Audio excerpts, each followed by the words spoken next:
Hello everyone, welcome to Vikram Hindi academy YouTube channel. इस YouTube channel में हम लोग हिंदी साहित्य के बारे में चर्चा कर रहे हैं। पिछली कक्षाओं में हम लोग आधुनिक काल के बारे में चर्चा किए हैं, आधुनिक काल के संक्षिप्त समाचार सुने हैं और भारतीय युग के बारे में भी सुने हैं। आज हम द्विवेदी युग के बारे में चर्चा करेंगे। देखिए, भारतीय युग को पुनर्जागरण काल भी कहते हैं। इसकी समय सीमा पूरे सुने हैं। आज हम द्विवेदी युग के बारे में चर्चा करेंगे।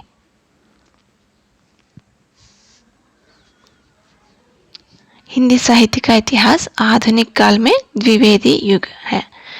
इनके नाम पर यहाँ पर तस्वीर दिख रही है ना, इनका नाम ही एक युग को रखे गए हैं।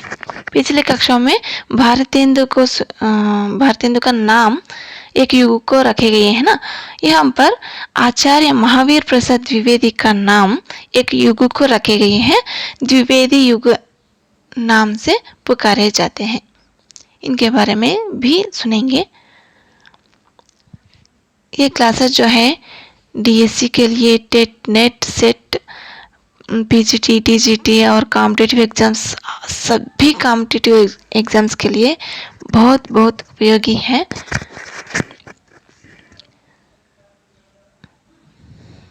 इसलिए इस चैनल को सब्सक्राइब कर लीजिए, वीडियोस को लाइक कर लीजिए और शेयर भी कर लीजिए।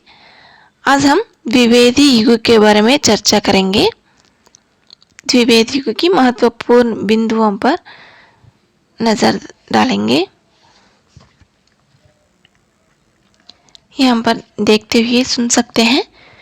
द्विवेदी युग हिंदी साहित्य में भारतीय युग के बाद का समय है। इस युग का नाम महावीर प्रसाद द्विवेदी के नाम से रखा गया है। उन्होंने सरस्वती का 18 वर्षों तक संपादन कर हिंदी पत्रकारिता में एक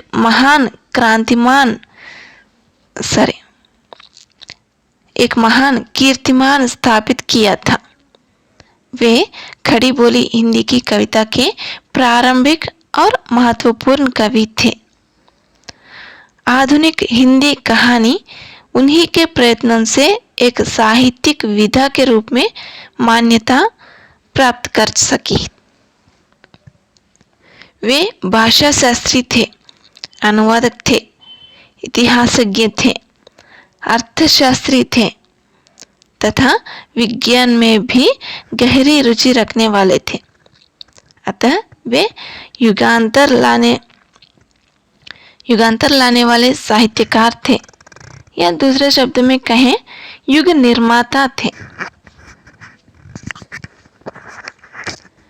इस युग में वर्ण विषय के विस्तार पर नजर डालेंगे।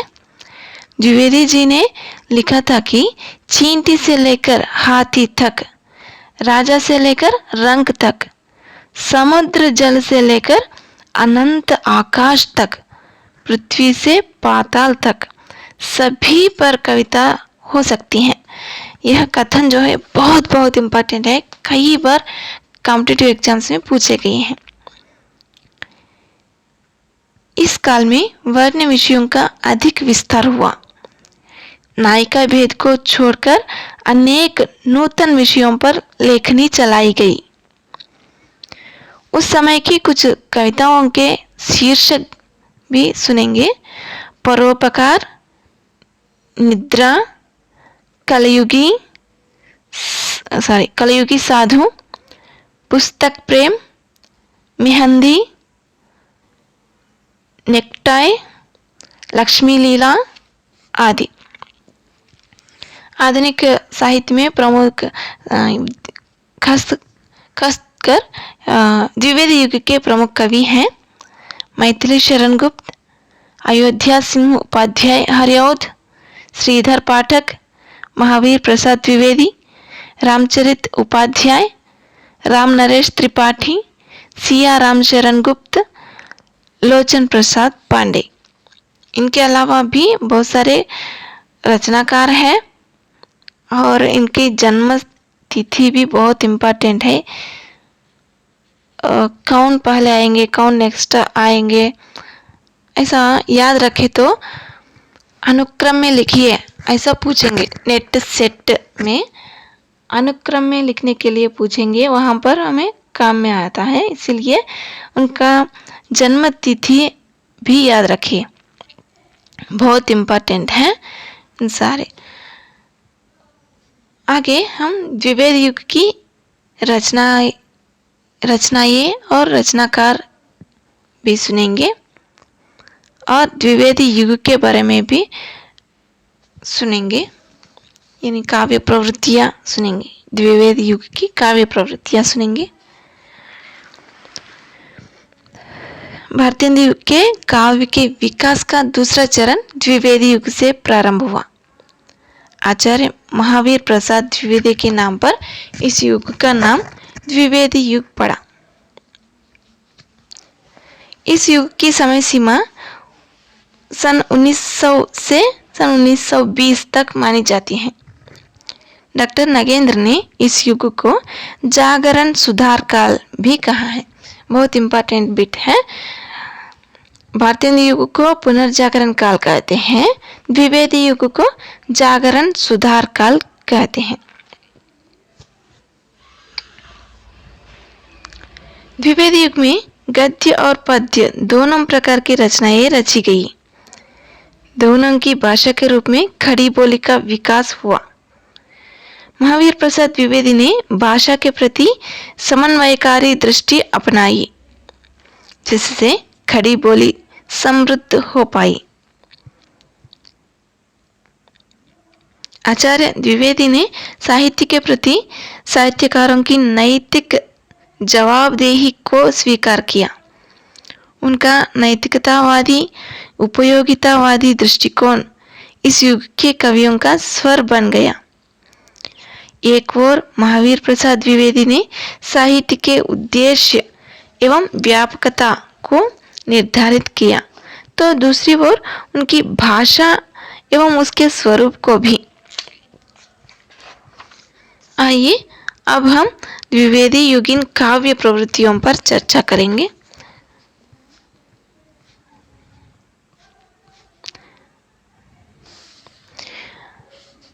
देश प्रेम की भावना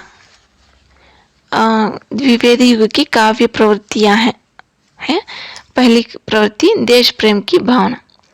द्विवेदी युगीन कवियों ने जनमानस के बीच राष्ट्र प्रेम की लहर चलाई। स्वतंत्रता के प्रति जनमानस में चेतना का संचार किया। इस युग के रचनाकारों का राष्ट्र प्रेम भारतीय युग की भांति सामयिक रुदन से नहीं जुड़ा है, बल्कि समस्याओं के कारणों पर विचार करने के साथ साथ उनके लिए समाधान ढूंढने तक जुड़ा है। युग कारणों की जड़ तक जाने के पश्चात उत्सर्ग और बलिदान के माध्यम से अपनी खोई हुई अस्मिता को प्राप्त करने के लिए प्रेरणा का माध्यम भी रहा है। दूसरी प्रवृत्ति है सामाजिक समस्याओं का चित्रण। यह युग सुधारवादी युग भी कहलाता है। इस युग के कवियों ने सामाजिक समस्याओं जैसे दहेज प्रथा, नारी उत्पीड़न, छुआछूत, बाल विवाह आदि को अपनी कविता का विषय बनाया है।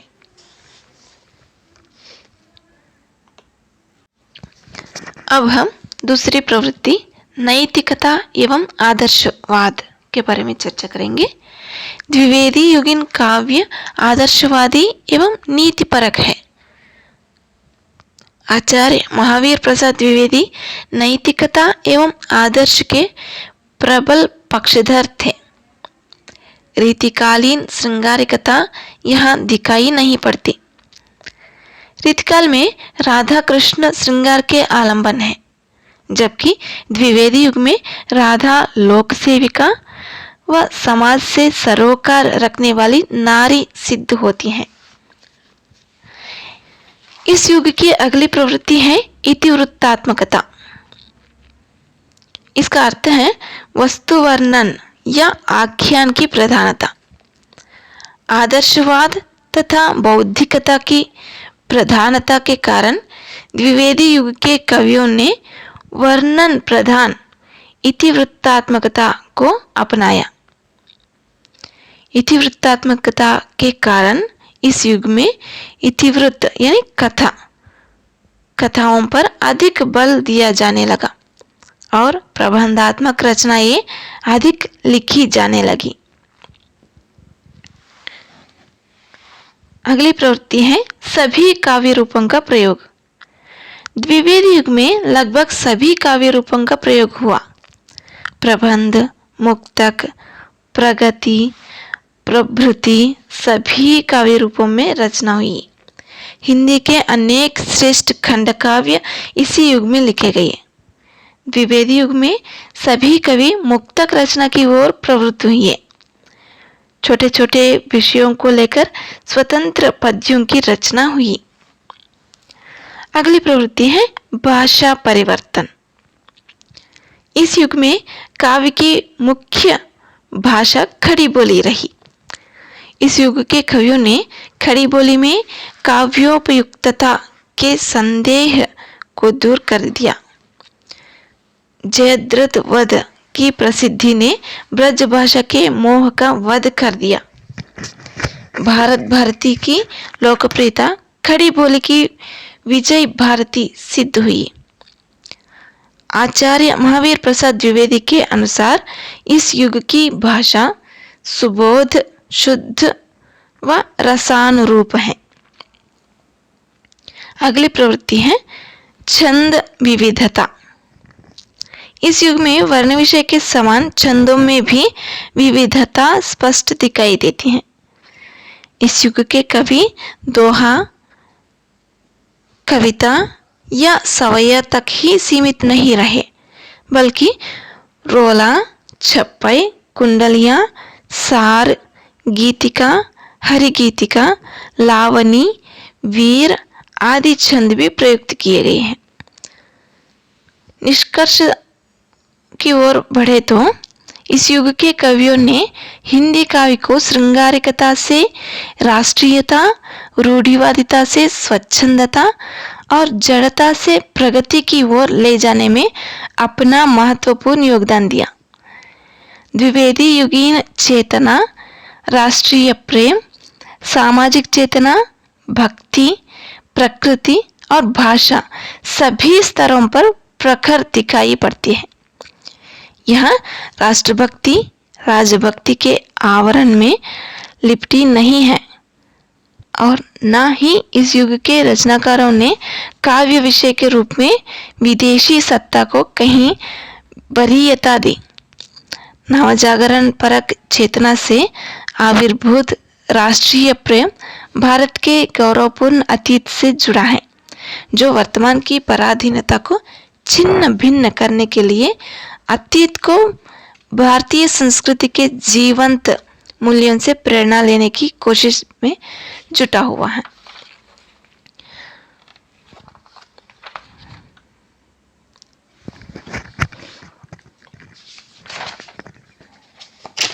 अब हम इस युग के प्रमुख रचनाकारों की रचनाएं, कुछ प्रमुख रचनाएं सुनेंगे।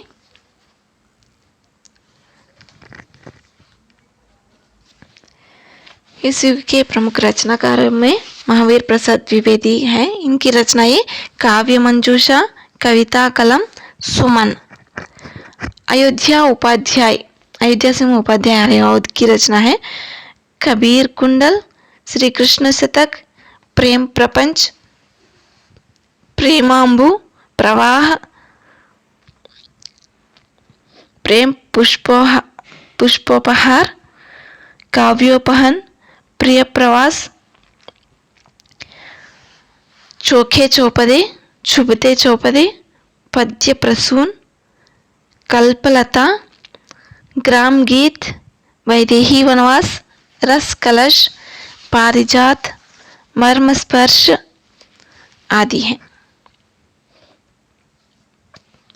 मैथिली शरण गुप्त की रचनाएं हैं रंग में भंग, जयद्रथ वध, भारत भारती, तिलोत्तमा, चंद्रहास, किसान, वैतालिक, पंचवटी, आर्य, संदेश संगीत, हिंदू, वीरांगना, साकेत, यशोधरा, झंकार, उच्छ्वास, सिद्धराज, द्वापर, मंगलगट, नहुष, कुणाल गीत, अर्जन विसर्जन,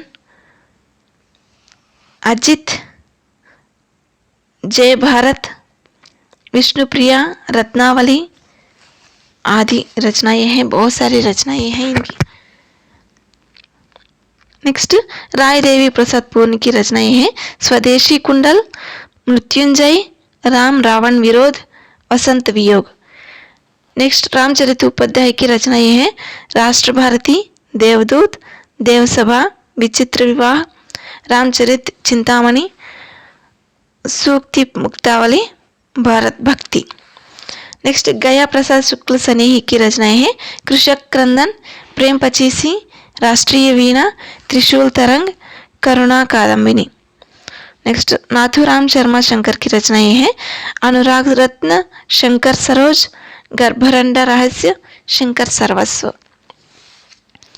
इनके अलावा भी बहुत सारे कविगण हैं, बहुत सारी रचनाएं भी लिखे गए हैं।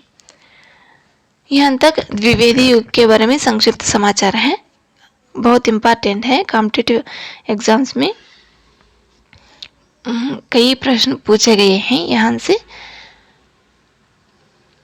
इसलिए चैनल को सब्सक्राइब कर लीजिए, वीडियोस को लाइक कर लीजिए और शेयर भी कर लीजिए। बहुत धन्यवाद।